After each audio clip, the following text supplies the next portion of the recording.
actually he is the person who actually screened the whole trainees and to see who is he can accept and who is rejected. And he's been very helpful to Berjaya University College all this while. I think more than 6 years we are dealing with him. And he's from Italy, as you can see that. And the first thing he came, because we always talk to each other through email and phone. Yeah. So one day he came to Berjaya University College. Is about 6:30 in the evening. I was still there, and there's no appointment. He just walked in. I was thinking, how come these strangers just walk into Berjaya University College? Then I asked, "Are you looking for someone?" He said, yes, I'm looking for Chris from Student Services. So I'm the one I say. So it's a surprise, but I'm happy. Yeah, I'm actually happy because he's been giving a full support to Berjaya University College and also our students. Yeah, so this is how we part of our business associate as well. Thank you, Ronald. Thank you, Dr. Chris. I will play the second video now.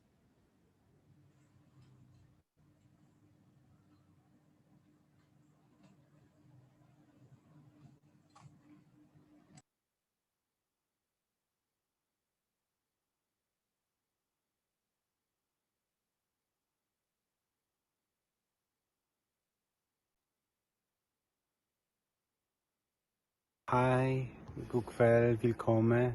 Ik heet Arek.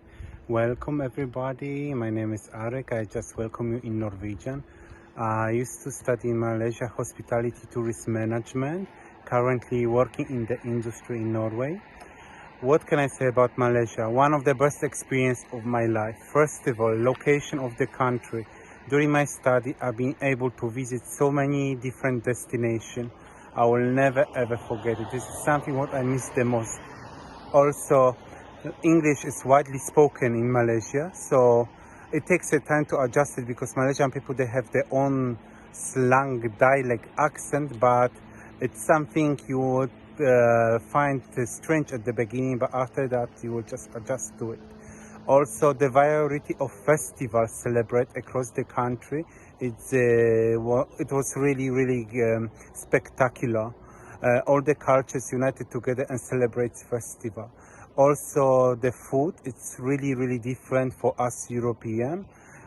It's all personal preferences. If you don't like it, you will cook at home. However, they have very many different dishes of also fruits which you cannot get here in Europe. Also,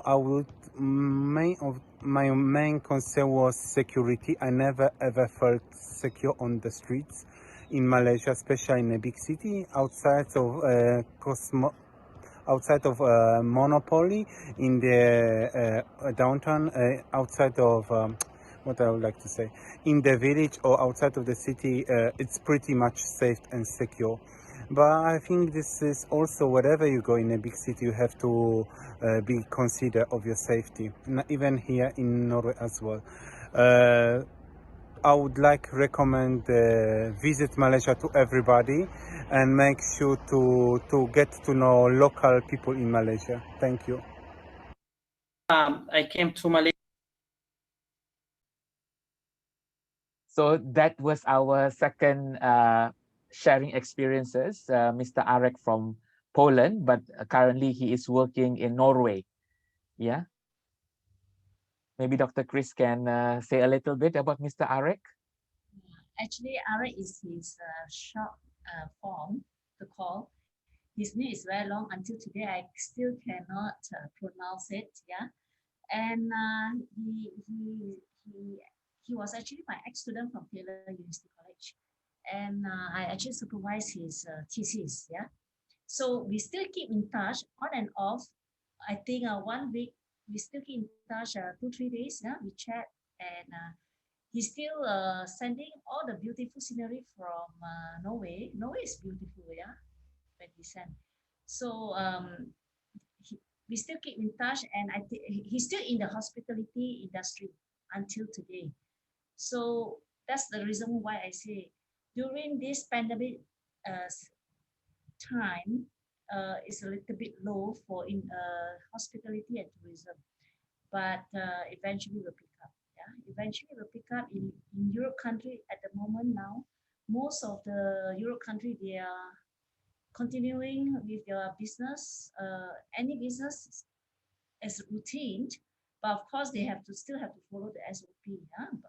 But most of their country, there's no lockdown anymore. Thank you, Ronald. Thank you very much, Dr. Chris. I see Eliza and Elizabeth Jerry. So again, for those who came late just now this morning and not able to see the dance video, we will play the dance video again. And after that, we will invite our guest singer, Miss Aurelia. Aurelia, are you ready? Yes, sir. Okay, so I will play the video, the dance video, and after that, we will hear some entertainment from you. Yeah, Aurel. So I'll play the video first. Okay.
So thank you very much to the twins, Eliza and Elizabeth. They are our former students in a diploma in patisserie.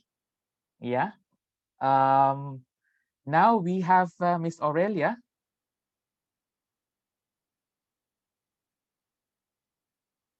Hi, Aurel. Hi. Thank you very So, much for being here. it's Yes, okay. No thank you to Eliza and problem. Elizabeth again for not being able to be present here today.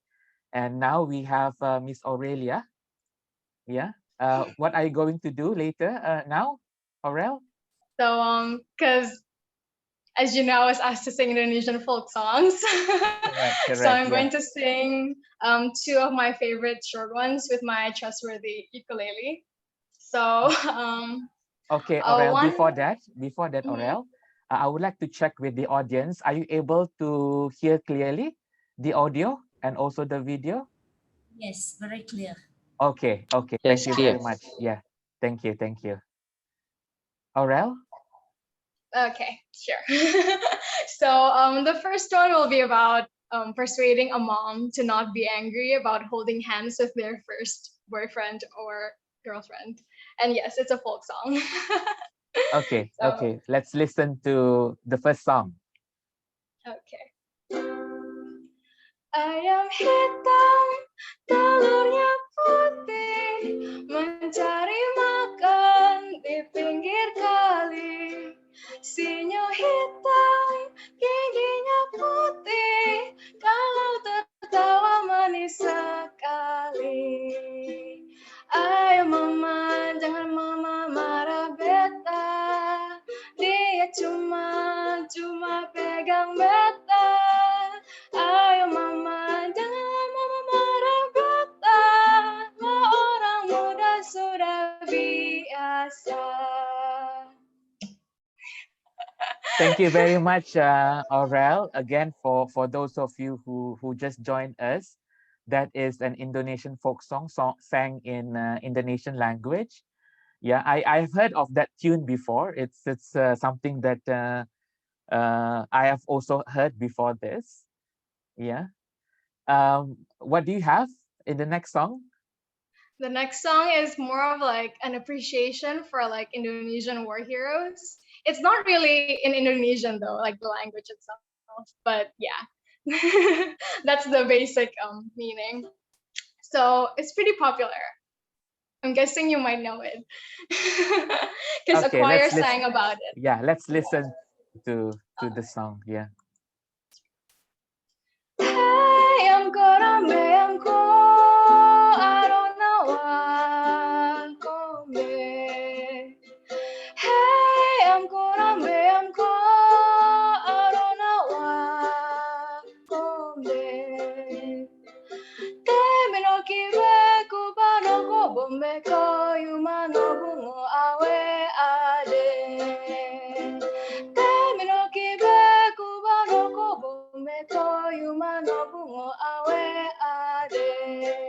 Honke honke honke riro, honke jombe jombe riro, honke honke honke riro.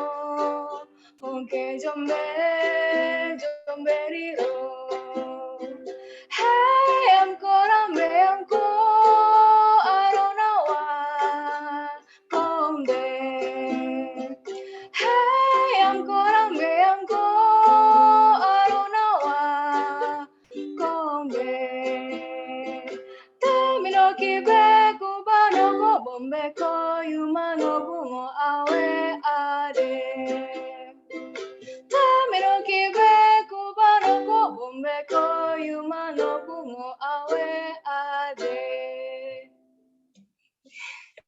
Thank you So very yeah, much. that's it. Thank you very much, Aurel. I think our audience today they really love hearing from you live singing today.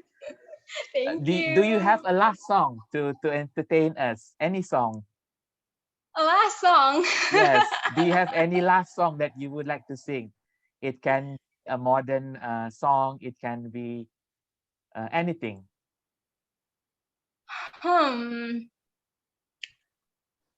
It's been a while since the last time I sang, and most of them are pretty depressing.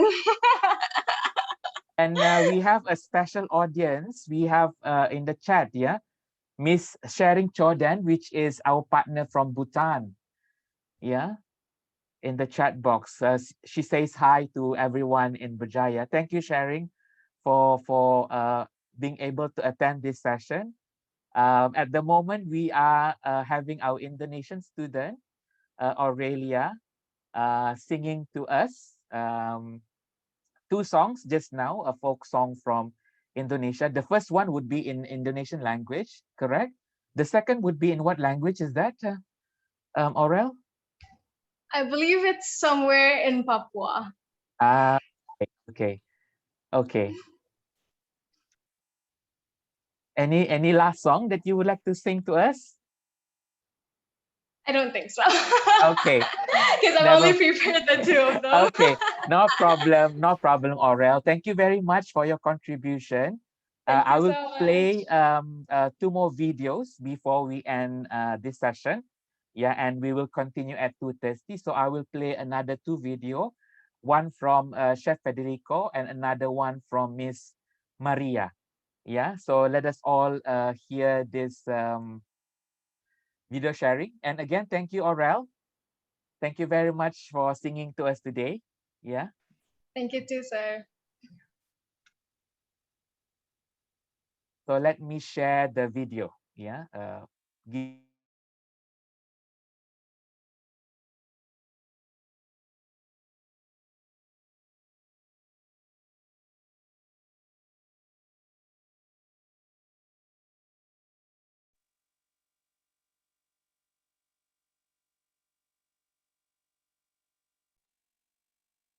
Malaysia 1996. Until today, I've been involved in many of culinary restaurants, hotel opening, and company. The last 20 years in Malaysia, I did develop a lot of restaurant chains, a coffee chain. I built up hotels. At the moment, I'm the director of culinary study in Berjaya University College. I'm coming from Italy. I'm 50, a very small town nearby Venice. I'm Italian, so my love is Italian food, of course. I know very well, and I studied before French food and Italian food, classic. I've been very much involved the last few years with the World Chef as a judge and many others competition. I've been doing the Bocuse d'Or as well, and I will try to develop a lot of youngster and young students to become chef. I believe food is part of our culture, and especially in Malaysian too, like all part of the world. I believe culture and food has always been running road to road in the same way, and has developed a lot of people tradition around the world. In BUC, in Berjaya University College, we have quite a lot of study. They cover up the Malaysian food. We have a program also in Heritage Malaysia, where we cover it up Nyonya food, Chinese food, early settlements, and few others specialty. Of course, we are proud to teach the people the basic culinary. That's for me is the most important thing. Flavors and tastes are the basic of each of the chef, and of course for the hospitality as well is very important to know the service and the food. At the moment, the hospitality sector has been very bad hit by the COVID-19, but I believe soon it will start back. So I wish to everybody a good moment, is a good moment for study and refresh what we know most. And definitely the whole and after pandemic will start in a better way. Thank you very much. So that is our beloved Chef Federico sharing about his experience here in Malaysia. Yeah. Before I give the floor to Dr. Chris to explain, I will play the second video first. Yeah.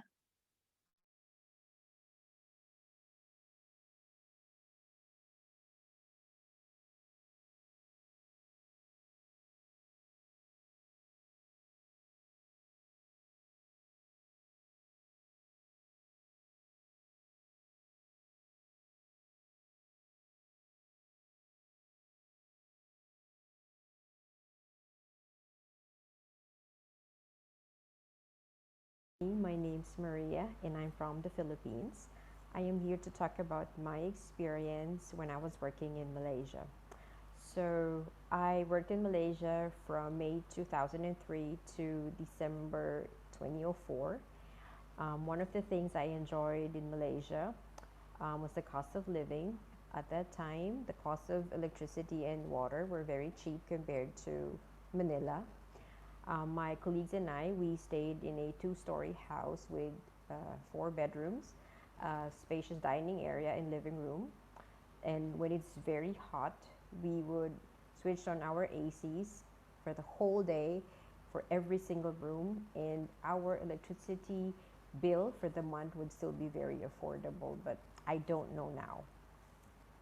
Next would be the cost of public transportation. I think it is very affordable.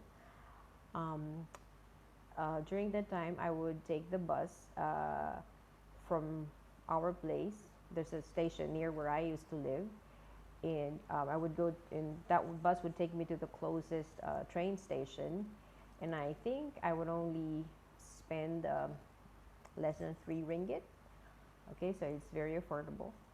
And then I think the buses at that time were very comfortable. It was not crowded, and the ACs were working. Again, that was 18 years ago. So, okay. And the next would be the food. I love the food of Malaysia. Before I came to Malaysia, I would never eat anything with chili.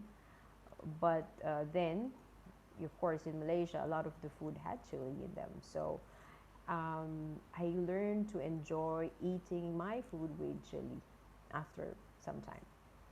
And another thing that I liked was that there's a variety of vegetable dishes. Back then, I would just eat my lunch in the college cafeteria because I was working as a lecturer. And in the cafeteria every day, they would serve different vegetable dishes, which I truly enjoyed. And lastly, I, um, I think the language is easy to understand, as there are several words in Bahasa Malay that are similar to Filipino. There might be just a difference in the sound or the spelling. For example, like aku means I, pintu means door, tolong means help, and bangon means like, you're trying to ask somebody to get up or wake up from sleeping. And then let me go to the challenges that I had when I was in Malaysia. The first and foremost is the fact that I did not feel safe walking in the streets, carrying my bag, because there might be a chance that someone on a motorbike might actually grab it, and if I resist, I could possibly get hurt. You see, I've witnessed it when my colleague and I were walking. Somebody took her bag and the guy was on a motorbike. I think I've only been in Malaysia for about a week at that time, and the effect. I had a trauma in a sense that I got scared, and whenever I would hear the sound of motorbikes, I would somehow like freeze and unable to move. Whether I hear I'm inside the house or walking in the streets. So when I'm walking in the streets, I would normally get in between, you know, 5, 6 Muslim women wearing the long dresses, because somehow being surrounded by them and they have all these big dresses made me feel like I'm hidden. so kind of felt safe. And after a few months, I got over the trauma. So that's it. And thank you. I hope this helped. Bye. So we had two videos just now. The first one, of course, again, it's a video from Chef Federico, and Chef Federico is currently the director of the Faculty of Culinary Arts, and he has been in Malaysia, married to a Malaysian for quite some time. I think more than 15 years. I know Chef Federico before he joined Berjaya. He was with Marinis. And as he mentioned, he is also classically trained in French and Italian cuisine, because I believe if you are in culinary arts, in studying about cooking, I think one of the um, fundamentals of culinary studies is, understanding the skills and knowledge of French and Italian cuisine. Yeah, hopefully, yeah, at the end of this MCO, we are able to go back to the school and enjoy the cooking, yeah, from the student and also staff from the Faculty of Culinary Arts. And in the second video, I think Dr. Chris will explain who is Miss Maria, but towards the end of the video, she mentioned one thing that is very particular here in Malaysia. Is about pickpocket and snatch thief. I think in most Asian countries, we have this issue happening, safety issue, because of course we always want to talk good about our country, but there are also some areas or some activities that may not or may scare expats or international students. Yeah, I think now we don't see this happening because everybody stays at home because of the pandemic. Yeah, but hopefully it does not happen, yeah, when we start to go back to school or to go back to our norm later on, maybe in mid-August or in September. Now I give the floor to Dr. Chris to explain on Miss Maria, while I'll go and search for the other two videos before we break for our lunch. Yeah. Okay, as for Maria, um, we used to call her Mafe. Yeah, she was my ex-colleague from KDU.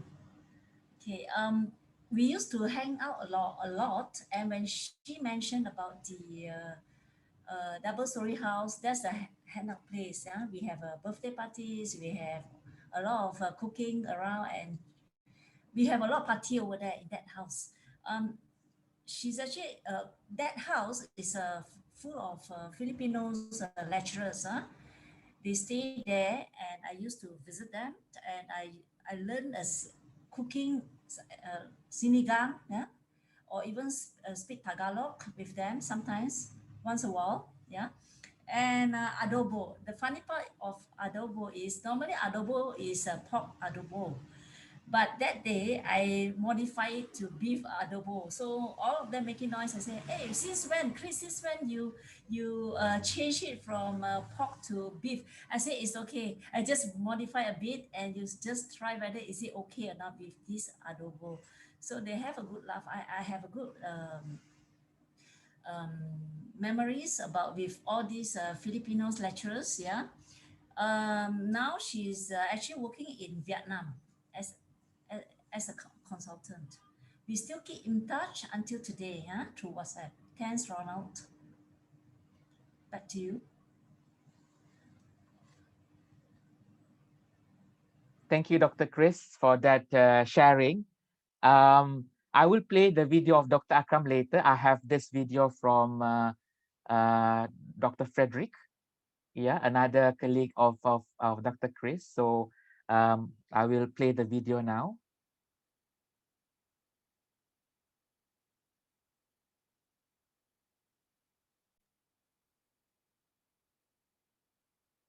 Hello, selamat pagi.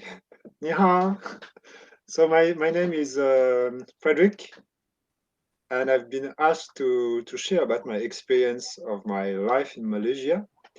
Currently, I'm no longer in Malaysia. I left Malaysia about 3 years ago. But before that, I was in Malaysia for about 14 years. So that's quite a long period of time. And during that time, it was obviously I stayed a long period of time, which says a lot about my fondness of Malaysia. I really liked living in Malaysia. I lived in KL first, and in Penang, and then most of the time in KL. For the last 12 years, I was in KL. And that was a very pleasant experience. I like the sense of the lifestyle in Malaysia. The Malaysian people are very laid back, easygoing, friendly, and that was one of the biggest pull factor for me being in Malaysia, together with the local climate, the environment, culture, food. And I like very much the cities like KL, and also the small towns, some very ulu places that are. I like hiking, so I liked also going into more like countryside, nature, and all this was created a lot of nice memories. In terms of communication, I didn't feel much of difficulties. At first, I tried to learn some keywords in Malay, and that came very fast. And people have no problem communicating with me, and likewise. So it's I found it very simple way of communicating, not feeling like, oh, it's complicated or a bit susah lah. No. So all this is a nice reasons for me to talk about Malaysia. The food also is a good thing. All the different dishes. I like rice. I like all the rice derived food, like all even the sweets like srimuka, kuih lapis, all these things, and the fried noodles, kway teow goreng, and so on. All this, and not to forget also the drinks like or kopi or kopi rice, and so on. So to summarize about my long experience in Malaysia, is all what I described. And actually, I plan to come back once maybe all the COVID stuff is over. That will be one of the first place for me to visit again. So see you soon over there. Selamat jalan. Yeah, thank you very much again to Dr. Chris for making this video available to all of us. Maybe Dr. Chris wants to say a few words about Mr. Frederick Bouchon. Yeah, Dr. Frederick Bouchon is actually an associate professor from Taylor University before that. And he's the one who actually bring me when I was still attached with KDU. He called me to join Taylor University, so I joined. Yeah, without thinking much. So why I asked him to share, because he's been long in Malaysia and he's also my sub boss. Yeah, and he's also well versed in the tourism industry and the changing exchange program. He's good in this credit transfer exchange program with other universities and doing a lot of CSR. Normally, when I do CSR, I will deal with him in Taylor's. So what we are doing now is I know him, and after Taylor's, he actually joined Paul Bocuse now in France. Yeah, on and off before the lockdown, he actually visited Malaysia, and he came to Berjaya University College before, yeah, a few times. So this is how we still keep in touch until today, and of course you can say that, and he can speak Mandarin, surprisingly, yeah. He learned Mandarin, he can speak Mandarin, and I have heard him speak Mandarin, yeah. So this is what I think he is also one of the quote by quote a good expatriate to share our Malaysia. Yeah, thank you, Ronald. I pass it to Ronald. Thank you. Yes, thank you very much, Dr. Chris. All the videos have one unifying theme. All of the expats actually like the Malaysian food. Hence, that's why we choose food as a theme for our very first Berjaya University College Virtual Intercultural Festival. And talking about food, now it's already 12 o'clock, 12:10. And we will break for lunch and we will come back at 2:30. So this Zoom room will be closed for lunch break. And when we come back, we will play another video by one of our faculty before we start the 2:30 session with Miss Shara Yong.